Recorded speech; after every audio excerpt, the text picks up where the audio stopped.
Tertangkap kamera, Sani Lukas teman Mario cengengesan, menangis sesenggukan saat preskon.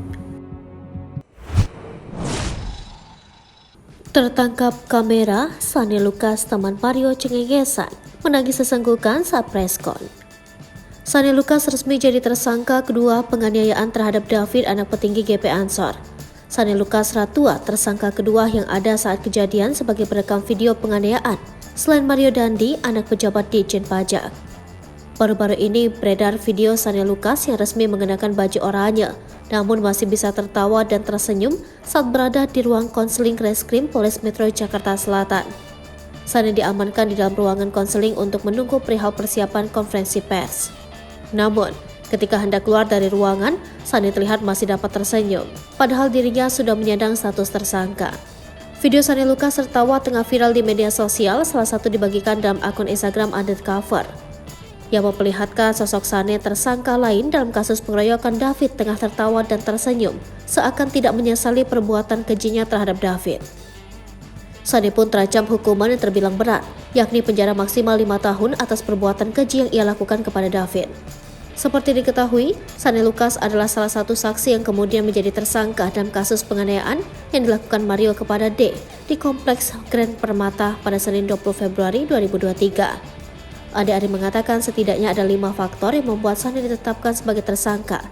Salah satunya Sani terbukti memanas-manasi pelaku untuk menganiaya D. Kemudian Sani juga merekam aksi kekerasan yang dilakukan Mario menggunakan ponsel Mario. Kombes Ade-Ari lantas menjelaskan kejadian bermula pada Januari 2023 saat tersangka Mario Dandi Satrio mendapat informasi dari temannya dengan inisial APA. Ia menyatakan bahwa pacar Mario Dandi Satrio berinisial AG sekitar tanggal 17 Januari mengaku mendapatkan perlakuan tidak baik dari korban.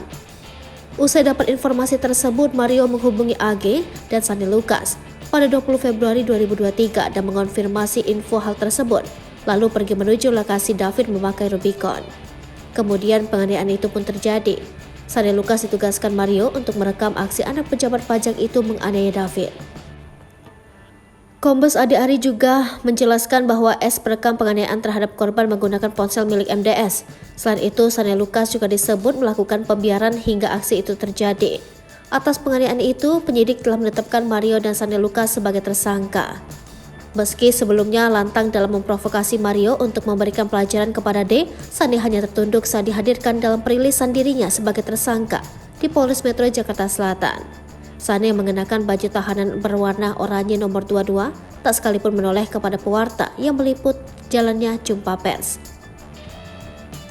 Menyadari bahwa Sani Lukas menangis, penyidik kemudian membawanya masuk ke dalam ruangan penyidik. Meski demikian, hal itu tidak menghalangi jalannya konferensi pers. Meski Sani Lukas tidak ada di tempat itu, konferensi pers tetap berlanjut. Ade mengatakan, penetapan Sani menjadi tersangka dilakukan setelah polisi mengumpulkan fakta-fakta, barang bukti, alat bukti, pendalaman pemeriksaan saksi-saksi secara intensif, berkesinambungan, dan berlandaskan SOP yang berlaku dalam proses penyidikan pidana.